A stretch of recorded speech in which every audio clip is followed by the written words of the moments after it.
Welcome to the Swamp, my friends, and welcome if you're new. Today we're going to be sharing some creepy and downright strange horror stories from the southern region of the United States. Being somebody born and raised in the South, I could tell you these stories hit just a little bit different for me. As always, if you have a story that you would like to share in a future episode, be sure to submit yours at swampdweller.net or the email you can find in the description down below. I would love to share your story with everyone here in the swamp. Now, before we jump right into these stories, let's check out our sponsor.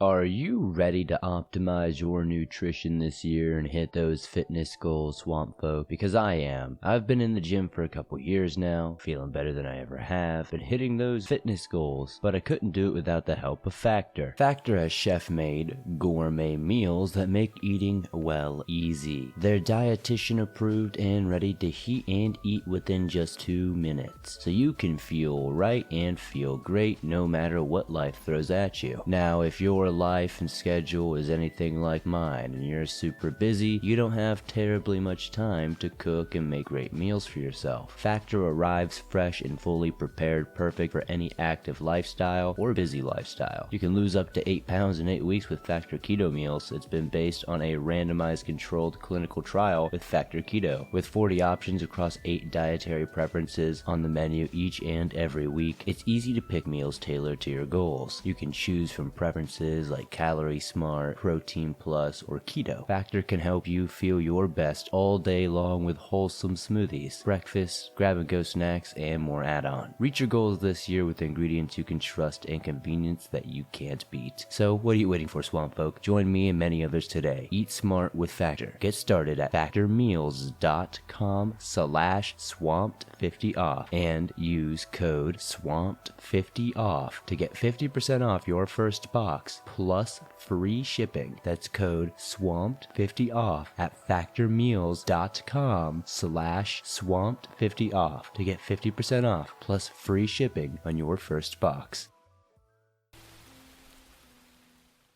About 10 years ago, I was a heavy drug user living in a medium-sized city with a very high crime rate in Alabama. I was staying with some fellow users in a rundown, seedy apartment in the ghetto, next to a halfway house. I'm also not some great big guy. I'm 5'6" and weigh 140 pounds now, and back then when this happened, I was barely breaking 100 pounds. Anyways, it was around 3 or 4 a.m. one night when I ran out of cigarettes. There was a 24-hour convenience store a couple of miles away from where we were staying, and I didn't have a ride at the time, so I figured I would just walk. I had gotten maybe a little over a quarter of a mile from the apartment when I heard a car creeping up behind me. I kept on walking, waiting for it to pass, but it kind of just idled slowly behind me. Now, as I said earlier, I wasn't in a very good life situation at the time and had either had dope or paraphernalia on me, so I was paranoid that at any second I would see blue lights or hear a siren and I would be busted. Finally, my curiosity got the best of me. I glanced around and saw that it was not a cop, but an older model Oldsmobile Cutlass. Alarms started going off in my head and I found myself suddenly wishing it were a cop. I started walking faster and the car pulled up beside me. I looked over and saw the passenger side window was down, and there looked to be 2 cracked out looking guys, probably in their late 30s or early 40s, just kind of watching me.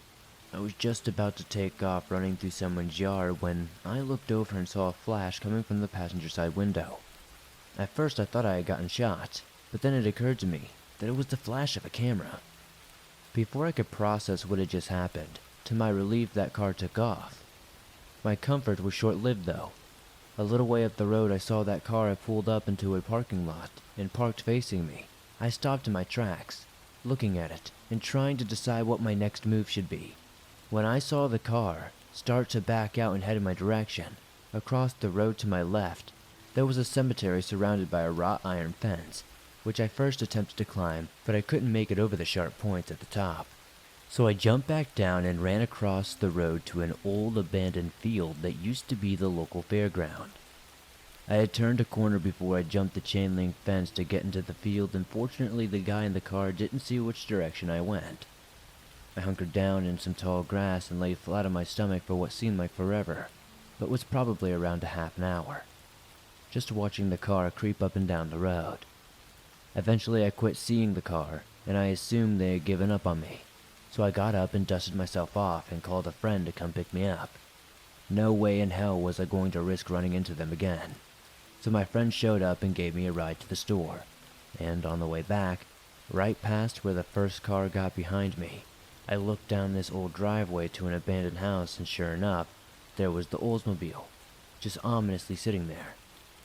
I never ran into those guys or saw that car again. But then again, I never really walked around after dark in that neighborhood again.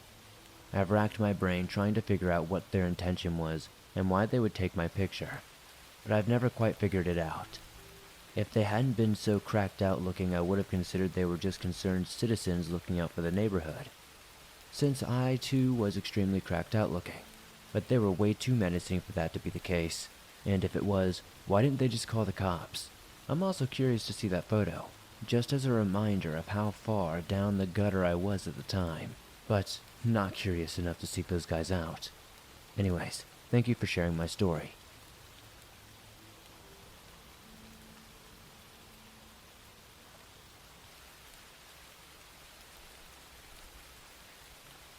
This story takes place in the summer of 2017. My name is John. I live in a rural part of Alabama, but choose to work in the city.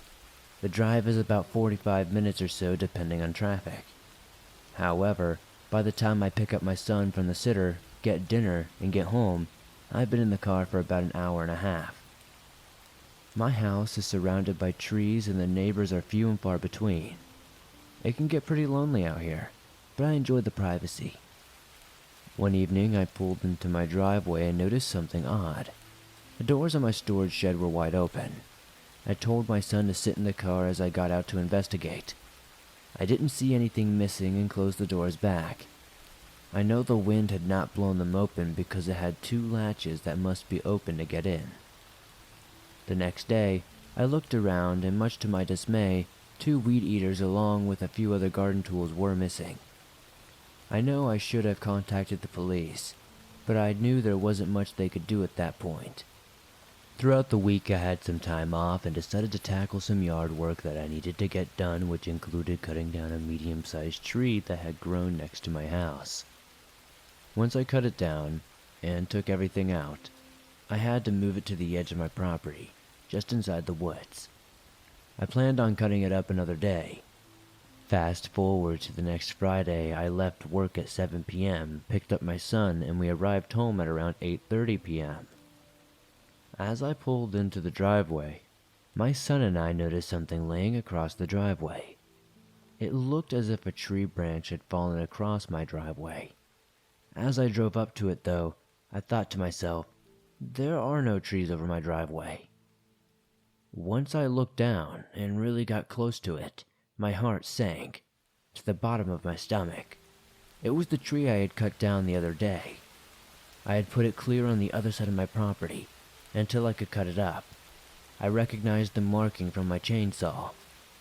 I didn't know what to do. My son and I sat there in silence for at least 5 minutes. I rolled the driver and passenger side window down just to get an inch closer and listen to hear if anything was out there. I didn't hear anything. I then realized for me to get to my house, I had to get out and move the tree. I told my son that I was going to get out and move it, just enough so that we could get past, and I would lock the doors. If anything happens, he could use my phone to call the neighbor who lived the closest. I darted out of my car and moved the tree slightly out of the way. and raced back to my car. I was terrified. Luckily, my son was on the ready to unlock the doors for me to get back in. I drove toward my house and we got in safely, and I didn't sleep much that night. The next day I woke up to find the tree was moved again, this time a few feet behind my car. To this day I'm still baffled at who or what could have done this, or what their intentions were. Next time I will be smarter and call the police. I do have another question that I cannot answer though. How did someone know where I put the tree after I cut it down? Whoever had done this had been watching me. I had put the tree in the woods. The thought alone, enough, is keeping me up sometimes.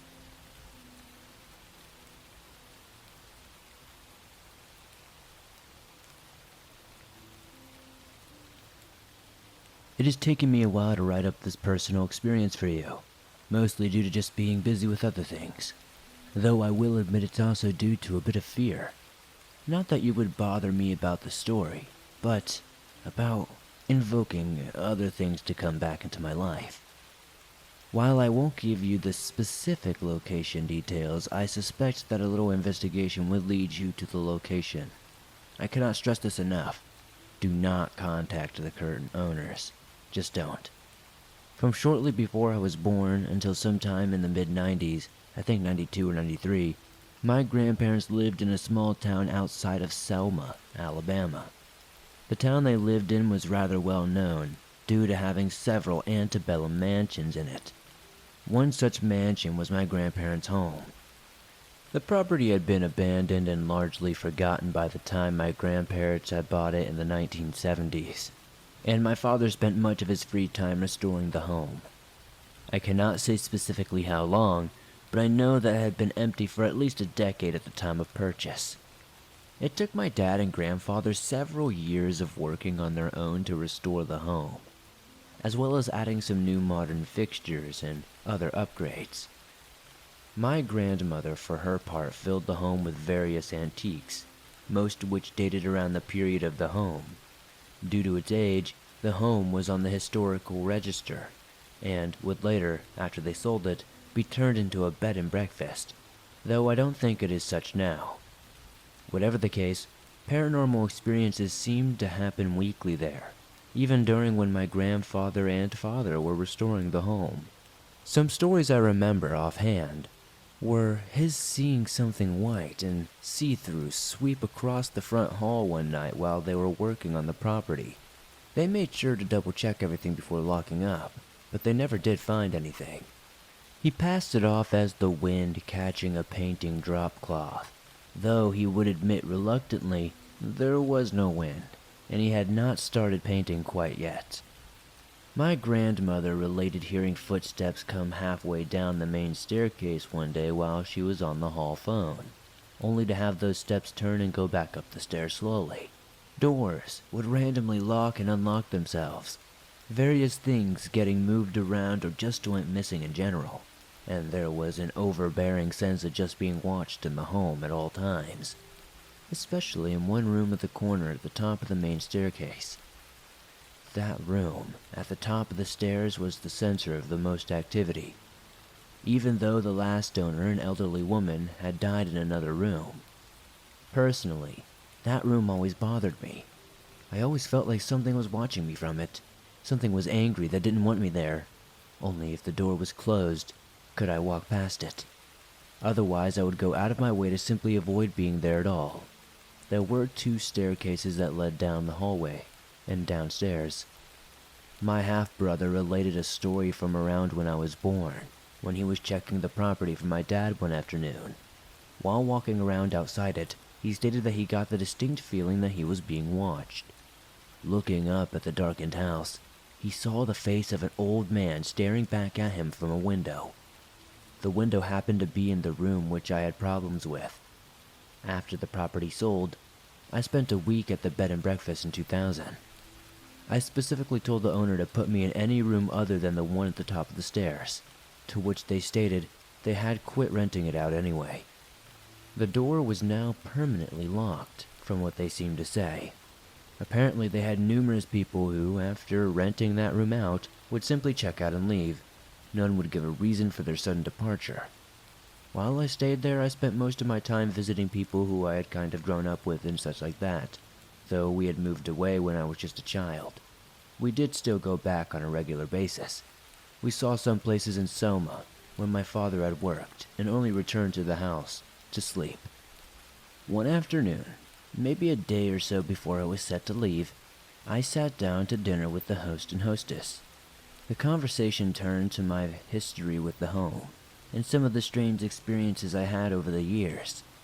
When the subject came to the room at the top of the stairs, and what my half-brother had personally witnessed, the host and hostess shared a look of absolute disbelief before the man cleared his throat. He said that what I told them was on par with what they themselves had experienced. though they noticed that they believed that they knew why the disturbance had originated. During landscaping work in the rather large, about 5-acre backyard, they were forced to cut down one of these ancient oak trees that were there. In the roots of the tree, they found the remains of an unmarked grave. This prompted further investigation, upon which they discovered no less than 6 more unmarked graves there. The remains were moved to a local cemetery, but were quite badly beat up, and while they wouldn't, and they refused to go into detail, tell me much of what they found there outside of that, they did make it quite clear that it was their belief that the unknown cemetery was directly tied to the spirits that were in the home. They also related one final ghost experience that makes me smile. I know this is the kind of thing that shouldn't, but it does.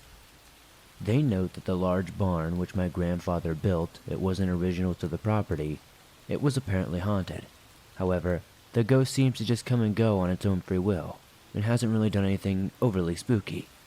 Rather, from time to time, people in the barn have noticed a distinct sound of old country or gospel music that sounds like it's being played on an old record player, that seems to be centered around a small office located in the interior of the barn itself. The reason this makes me smile, well, that wasn't an office. My grandfather had built that little room, put a small cot in there, and a record player, where from time to time he would take a nap while listening to his records. He was the happiest when he was puttering around in his barn, usually with my grandmother at his side, while listening to those records of his.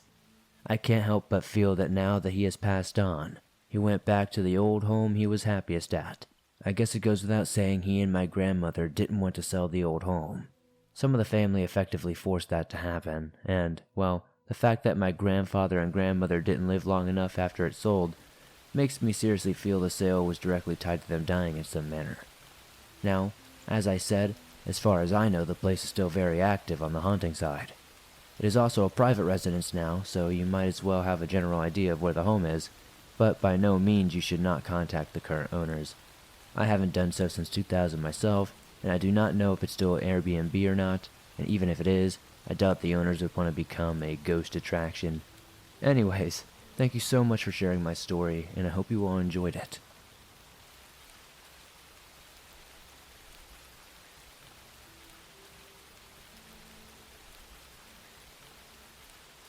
Let me start off by saying that Alabama is a weird and wonderful place. Sure, we have a sort of redneck vibe going on, but the state is actually a very beautiful and nice place to live in. The state is no stranger to paranormal events, especially in the UFO and alien category. An example of this is the Falkville Metal Man. Interesting story there. Anyways, this experience came from my sophomore year of high school. At the time, movies like Guardians of the Galaxy and Interstellar sort of put my interest into space. I would periodically lay out in my backyard, listening to music, and gaze up at the stars. Just sitting there imagining what goes on up there, just relaxing. Occasionally, I would see a moving star, but would always attribute those to planes. Except this one star was far off from a plane, and I, for some reason, just kept my eyesight on it. It was going west, when suddenly, it instantly changed directions at a 90-degree angle, then started going south. I was confused, so I kept staring at it. A few seconds later, it changed directions instantly again, and this time it was going west. Only after it changed course, it revealed itself to not be a star. Something appeared behind the star. It was oval-shaped, glowing orange, and was massive. It made no noise, and started glowing extremely bright. I sat there in disbelief and kept my gaze on it. It looked like, upon further examination, that the star was in front of some sort of aircraft. It silently moved across the sky over my house and then suddenly just disappeared. The star was still there, and it was still moving. I was sitting there intrigued, hoping the craft would glow again, but the star soon faded into the night sky and disappeared itself. I ran inside and asked my family if they saw anything, assuming they would be considering the thing in the sky was glowing extremely bright. However, none of them saw anything. I wrote this down in my journal, which I had used to recall all sorts of weird paranormal events that I either research or experience. What makes the story weirder is that an hour later, military aircraft were out all over the sky. I don't know if that's normal, and we do sometimes see airplanes fly over our house, but never this many. There were dozens of airplanes, all seemingly scanning the sky. I've never told anybody what happened. My friends wouldn't believe me considering I come from a conservative environment, where people would scoff at the idea of anything outside of Earth. I still don't know what I saw that night, but I'm pretty sure it was a UFO.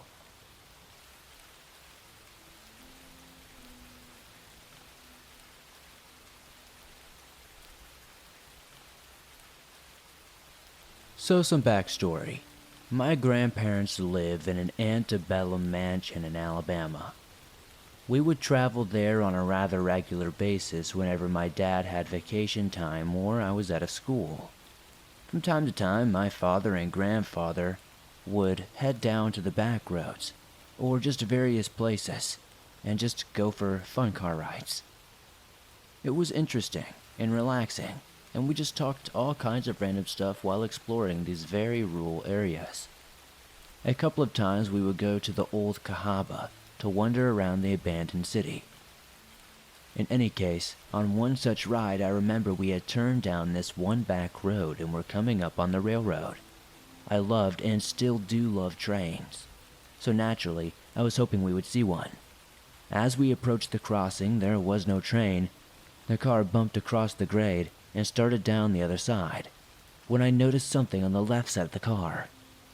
Looking out, I saw something that I can only describe to this day as some sort of demon. Across the tracks and back in the weeds there was an old wooden train station. The station looked to have seen better days, being severely run down and dilapidated. At the far end of the platform there was a tall wooden water tower, and just in front of it sat an old wooden boxcar. I remember talking about that with my parents and everyone in the car, but apparently I was the only person that saw it. I even drew what I saw when we got home, but no one else remembered seeing anything of the sort. Years later, after my grandparents sold the old mansion and moved to Florida, I found myself taking a vacation in the old area. I wanted to see the old mansion again. It had become a bed and breakfast at this point, and to explore my old stomping grounds. I spent several days just going around and recording various places for my parents, as well as doing some personal ghost investigating. I did everything I could to track down the station, took a near infinite number of back roads, and not once could I find it. I even headed to Selma to check out the city's records, but even then I couldn't find any such evidence of this station. This place stood out in my mind. Even now it stands out. I know what I saw. I know that there was some sort of demon crouched in those reeds outside of that station with red glowing eyes. I know there was something there. This, as well as a few other details I've not listed here, puts the existence of that station somewhere between 1865 and the early 1900s. I don't know. I definitely know I saw it, and maybe it's one of those things that travels through some sort of dimension.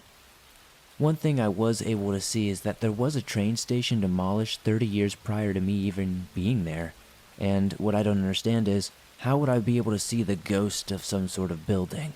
Is that even a thing?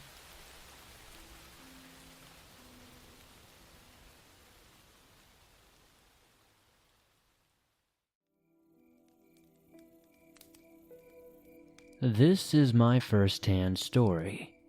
I hope you enjoy it, as it is all true. This happened in Kentucky about a year and a half ago, somewhere in the summer of 2019.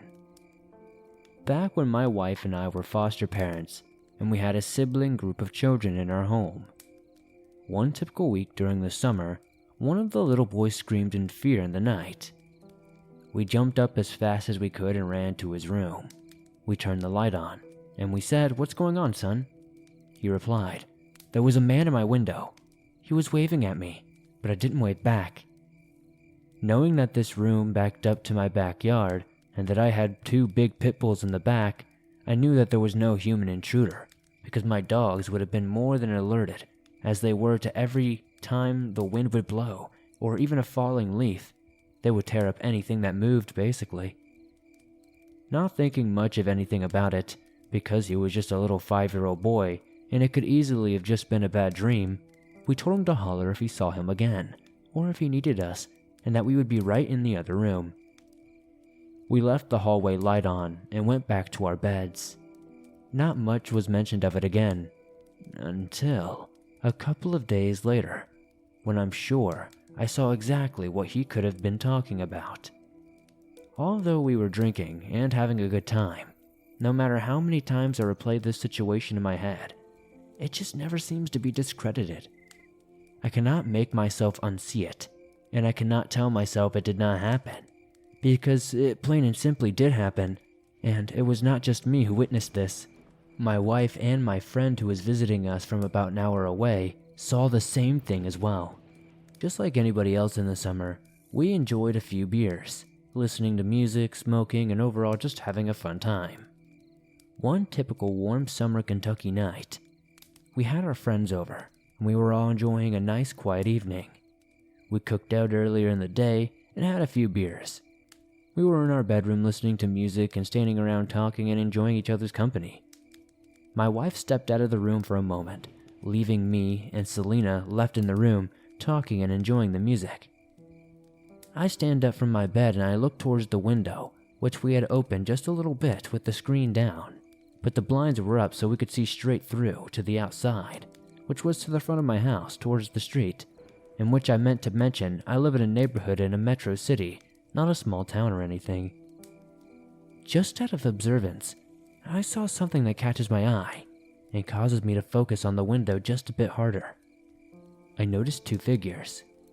Now the windows are about 6 feet away from me at this point, so I inch closer to it to see if my eyes are deceiving me, in which it does nothing but really concrete what I was seeing was real. These creatures, these beings, whatever they were not a part of my imagination. I turned around towards my friend and simply said, "Hey, look." She stood up with me, and as we approached the window, it was clear as day that these things had stood up. What was now in front of me is what I could only recognize as two slim gray aliens. One seemed to be taller than the other, and there seemed to be small patches of hair on their head. It was really hard for my brain to process these things as we walked closer, almost touching the window because of how shocked we were and how mind-boggled we were. I mean, we were literally mind-blown. We were too in shock to even be scared at that moment. It took a few moments to even snap back into non-shock state to where we could even react. We looked at each other in complete disbelief, then looked back at the window. At that moment, one of the creatures moved their head in just a readjusting motion, which really sent us into a frenzy and scared us completely to death. We turned around and took off running towards the bed like children. We let out a scream, grabbed the blanket, and threw it over our heads. My wife came in concerned with the noise. We yelled to look out the window, but both figures were now long gone. With the panic and fear of the moment settled, my wife and I quickly ran outside, but of course there was nothing. The oddest thing about this is the shadows sit about 10 feet up from the ground. If it was just a person, they would have had to have been on a ladder, or at least be 15 feet tall. There's just no way there was someone standing there. But also, there's just no doubt that there was some sort of physical being there.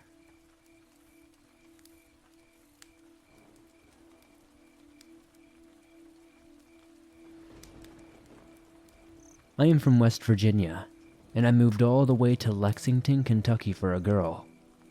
Now that might, well, be the scariest part of this story. That a dude from West Virginia moved over the border to Kentucky, and only for a girl. But I assure you, it gets worse. A lot worse. She was super affectionate when we first got together. Like I could not have wished for a better girlfriend. But as time went on, and we got more secure in the whole thing, that affection dropped off to next to nothing. It was a slow process, almost like a leaky bucket or something. I barely noticed the relationship dropping off bit by bit, until one day, I just realized there was nothing left to us. We were like roommates more than anything, hardly spent any time together, did not have sex for like months at a time. In the end, sleeping in the same bed as she was so depressing that I ended up just, sleeping on the couch most times. Not too long after, I started calling the couch my bed. We broke up formally. It sucked, but I saw it coming a long way off, and it was not entirely unwelcome.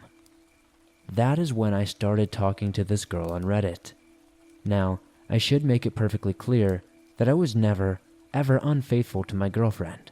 It was only after we broke up that I was so starved for affection and female attention that I looked for it wherever I could. I was not confident about dating apps, I do not think, so Reddit's anonymity suited me simply fine. Eventually, I and this girl who met on the r/gaming Reddit swapped numbers and started planning to meet. She lived over in Arizona, but flying down there to meet her did not seem like a big deal at all. Not when she was nice and seemed like she really liked me. I remember staying up super late talking to her one night, trying to keep my voice down so my ex would not hear her. We planned all the stuff we could do together, all the places we would see. She would take me into Phoenix, all the bomb-ass Mexican food we would eat. I was excited. I went to sleep smiling, but I sure as hell did not wake up that way. I woke up to loud crashing noises just feet away from me in the TV room. At first, I thought it was a home invasion or something, but when I looked around, it was her. It was my ex. She was smashing my Xbox with a baseball bat repeatedly. I screamed at her, asking her what the hell she thought she was doing. Then I went to grab my phone so I could call the cops, only to see it was not on the coffee table, where I usually charge it overnight. It was nowhere to be seen. That was when my ex started ranting about how I had been cheating, how she knew everything. Then she mentioned the Reddit girl by name before she swung at me with the baseball bat. I fell backward over the couch, trying to avoid the strike, and I did, but Jesus Christ, the rush of air, it went past my face and put the fear of God into me. She chased me all around the apartment, swinging that bat as hard as she could, until I locked myself in our bathroom. I thought I might be able to reason with her from the other side of the door, to be able to explain that the Reddit girl was someone I started talking to after we broke up, but she tried to bash the door down. I am still amazed that she did not manage it. Like, I was legit terrified. It was like that scene from The Shining. She bashed a hole into the wood panels and proceeded to scream through that. Thank God it was not big enough for her to reach through to unlock the door. Otherwise, I would have been in some serious trouble. Eventually, she calmed down enough to stop trying to kill me, but she wanted me out of the apartment, like that night. I did not gather everything up. I just threw some of the essentials into a bag and got the hell out of there. I kept imagining her sneaking up with a kitchen knife or something, catching me off guard, and then just stabbing me to death or something. I have had friends ask me why I did not just restrain her or something. Why was I so scared of a girl? But at that point, that was the dumbest response I had ever heard into this whole story. A swing from that bat or a stab wound in the right place would be very deadly. I got out of there fast. I did not want to be dead as a doornail. I drove to a hotel and then tried to figure out how to sleep for the rest of the night, which I failed. The next morning I called my mom in West Virginia. I told her everything and arranged to stay with her for a little while until I could get back on my feet.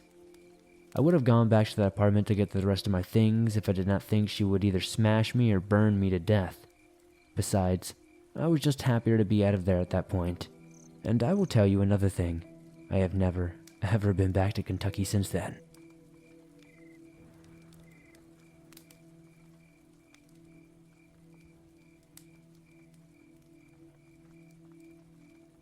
This happened about a year ago on a camping trip to Kentucky in the winter.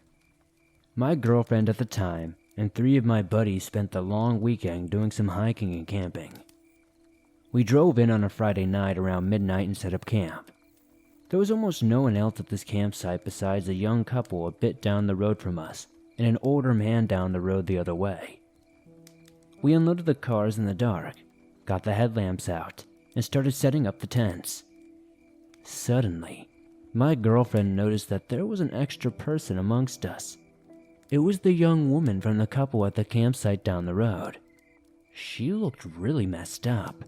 Her eyes were glazed, and her skin looked like she had been picking at it constantly. She introduced herself and spoke in a sort of monotonous way. Overall, she seemed nice, but it was her boyfriend or maybe husband who really creeped us out. We noticed after talking with her for a bit that he was standing near our campsite at the edge of the woods, just staring at us. Eventually, he went back to their campsite, but then got his car and pulled up right next to us with the high beams on. As you can imagine, getting blasted by high beams at midnight in the middle of the woods really impairs your ability to see. His girlfriend said she had to go, and got into the car with him. At this point, we were all weirded out, but not entirely freaked out.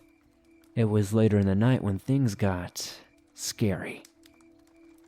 I was in the tent with my girlfriend when I started to hear a domestic argument from a couple down the road. It soon escalated to full-on screaming. Then I heard glass breaking. At this point, my girlfriend and I were sitting up and deciding if we should do something or not. I hear someone get into the car. The car then peels out of the campsite and races down the dirt road past our campsite, kicking up dirt and gravel against the side of our tent. The guy had apparently left his girlfriend at the campsite because we could hear her sobbing. My girlfriend and I started getting dressed so we could check out the situation, but the car comes peeling back up the road and parks back at the campsite. Loud, panicked shouting ensues, and we hear two clear pops of what sounded like gunshots. I distinctly remember the feeling of blood draining from my face. My girlfriend and I are basically frozen in our tent, listening. Finally, to our great relief, we hear them both start arguing again. The argument settles down by about 4 in the morning, and we fall asleep. When we woke up, they were gone. I asked my buddies if they heard what happened, and they said it kept them up as well. We made a pretty great breakfast and started packing up, when the older man from the trailer we walked past in the beginning started chatting with us. He seemed surprised that my girlfriend was with me and said something along the lines of, "You shouldn't have brought her. It's not safe for women out here." We were officially creeped out, and we found a new area of the state park to stay. We found a lovely lakeside campsite the next night and enjoyed the rest of our trip, but we were certainly jarred by those encounters.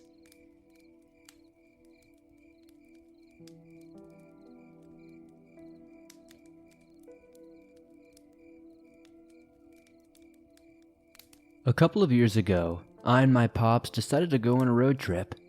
It was very out of the blue. I was not even expecting it, but I decided to go anyway. It would be some solid father-son bonding time. After driving for what seemed like a couple of hours, probably was around 8 or 9 p.m. at the time, we pulled up into this gas station for snacks, water, and used the bathroom. We went back inside our car. Keep in mind, this gas station is basically in the middle of nowhere, Kentucky.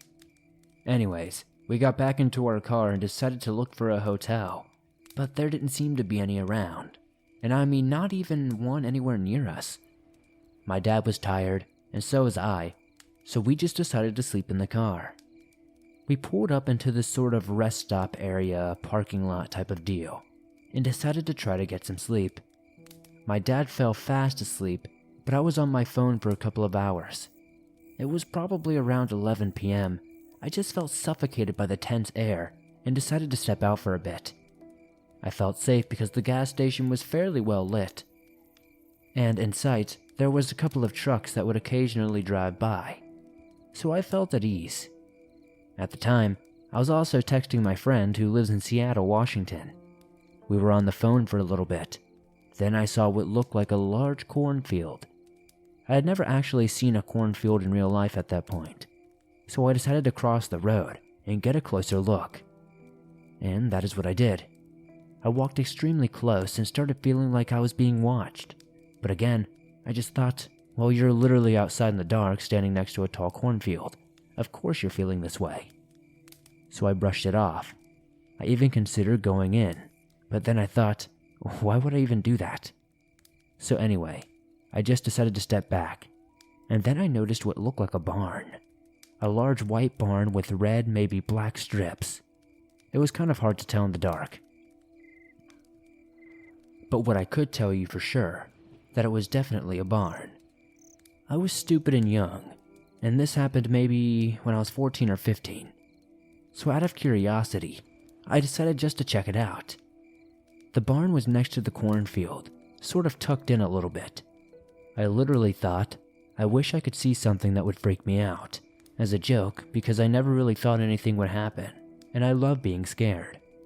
Anyways, I started making my way towards the barn, getting closer and closer, and I remember very vividly that I was not wearing any socks because I had just put on slides. I remember the dirt rubbing against my toes while I walked. I remember sending pictures to my friends in Washington, jokingly saying I saw something and that I was going to check it out. As I got closer though, unironically, I saw something. Behind the barn, but sort of to the side, like how when someone peers from a corner. I thought it was a bell. Literally, I assumed it was a bell attached to the corner of the barn. So I just walked closer. Even as I'm writing this, I can feel the goosebumps rising on my skin. I walked closer and saw the head of something or someone just peering over the corner at me. And at that moment, I just straight froze. My fight or flight was out of function because there was literally someone or something peering at me from a corner. After about 5 or 10 seconds, the noise Snapchat makes when you get a notification snapped me out of it, and I just ran as fast as I could across the road to my dad's car and got in. I felt a sense of relief wash over my body, and somehow my dad never woke up. Me gasping for air was not enough to wake him up from his deep sleep. I really considered waking him up and telling him we just had to leave, and telling him I saw someone, but I assumed he would think I was joking or having an episode. Which sounds dumb, but he has assumed that before, since he has never really believed in anything paranormal or anything that's out of the ordinary. I took deep breaths and just texted my friend telling them what happened. I don't think they believed me. I do not blame them though, and I will not blame any of you either. Sometimes I have a hard time believing what I saw, but I know it was real. I was sober and fully aware, but from the bottom of my heart, that perhaps disturbs me the most is that whatever was peering at me from around the corner was very tall, easily 7 to 8 feet, and every time I think about this, I get a sense of dread and paranoia. I have not told any family or my dad, but if any of you have any clue of what it might have been, please let me know. Again, I was not hallucinating. This was long before I knew what psychedelics or drugs were in general. But yes, please let me know if you have any ideas or info.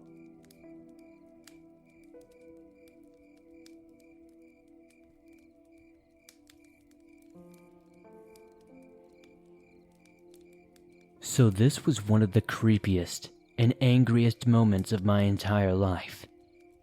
Last April, my girlfriend and I decided to go for a little drive around the hills and mountains of eastern Kentucky at night. I know, bad decision, but we were really bored. For reference, I am a 6'3", 170-pound male. My girlfriend is 5 foot and pretty tiny. However, we have both been firefighters for about 5 years now, so we are both very strong and don't normally get very frightened. So anyway, we decided to go for a little drive at night. We are driving around this back road through the mountains in my little white Mercury Sable, because I'm a badass with a grandma car obviously, and we are coming around this little bend in the middle of the road is what I think is a school bus. Like it's straight up in the middle of the road. Its back tires were completely flat, and the back windows were broken out, and so were one of the taillights. Deciding that that was too creepy to stick around for, I drove around it. All of the windows on the left side of the bus were completely shattered with glass all over the road. At this point, my girlfriend has a death grip on my arm, and we are both freaking the heck out. As I get around it, I look in the mirror and slammed on the gas. In my rearview mirror, on the hood of the bus was a man smiling at us with a gun in his lap as we drove by. I'm absolutely too terrified to speak, so I just motioned to my girlfriend to look in the mirror, and she screams as we take off. This was in the middle of the night, in the middle of nowhere, Kentucky on a mountain road. We hadn't passed a house in miles. It was downright eerie, but I thought it was over. Just some weirdo. I was wrong. We get back onto the main road and go to a gas station to get a drink and figure out what the hell just happened. Obviously, I refused to let my girlfriend go anywhere by herself at the gas station because it was poorly lit and we were still freaked out. We go inside, get our drinks, and come back out. sitting on the hood of my car, was the same man that was sitting on the school bus, except without the gun this time. So like I said, I'm a fairly big guy, and I really don't like when people scare my girlfriend. So I walked up to him and told him in not so nice terms to get off my car. He smiled at me, and while still looking at me and smiling, he said to my girlfriend, "Hey there, darling. What are you doing this ugly Yankee?" My girlfriend, being from New Jersey, absolutely went off on this guy, screaming about how she's a Yankee and I'm more attractive than he would ever be, etc., etc. This guy is still smiling at me, and he smells like dip. He's got bits of dip in his teeth. When she finishes, he still stares at me and smiles and says, "Hey honey, you could come home with me. I've got a surprise for you." At this point, I'm furious and I grab the guy and throw him off my car. That's when he moves between me and my girlfriend, which is not okay. He turns, and when he starts muttering, "I'll have to get rid of the ugly Yankee first. Yes, but what tool to use? I have so many that would work." I'm seriously angry by this point, and as he started talking to my girlfriend, I just absolutely lost it. I can feel the anger rising. I hear my girlfriend start crying. I shoved him out of the way and grabbed her, opened the car door for her and locked it, jumped in my side and turned the car on. This guy sat on the hood of my car and started smiling at me again. He started saying something along the lines of using a hatchet to dispose of the ugly Yankee. That's when I threw the car in reverse and drove away. He fell off the front of the car into the ground, but never stopped smiling. We drove home in terrified silence. To this day, nothing really makes any sense. Don't drive through the mountains of Kentucky at night. And if you do, and see a school bus, just drive away quickly, and don't look back.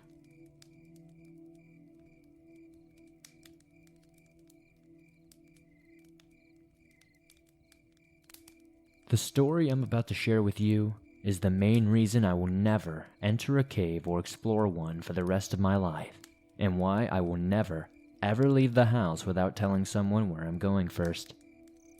11 years ago, I was still in college with my boyfriend. We were both invited to go explore a cave with a couple we've never met before. They both seemed nice enough, but their Jeep was a little ghetto. Keep in mind that my boyfriend and I didn't tell anyone where we were going, and there was no cell phone service out in the middle of nowhere, and especially not in a cave. They drove us 4 hours away from my college town into the middle of nowhere, in a place in Kentucky that I had never gone to before. Still, to this day, I have no idea where that cave was located. Even though I've tried several times to locate it on the internet and asked all of my friends, I just can't seem to find it. Anyway, we parked the car in a forest with no houses in sight, and they led us to a cliff with a tiny hole in the side of it, just big enough for me to slide into on my stomach. Before we entered, the couple put black latex gloves on, which struck me as odd. They led the way, and we slid through the tiny tunnel on our stomachs for what felt like 20 minutes, which made me quite claustrophobic, I might add. Eventually, we got to a little room the size of a large closet, just tall enough to sit in. I don't know why, but the guy lit a fire, which quickly filled the chamber with smoke, which was a little creepy, and I saw that he had a rope and a knife in his backpack. We continued sliding on our stomachs for 10 or more minutes, down the cave until we finally entered a huge cavern with ceilings covered in stalactites, 2 stories high. The cave went on forever and ever. It seemingly was endless. We walked and walked and, walked in complete darkness with only 2 flashlights.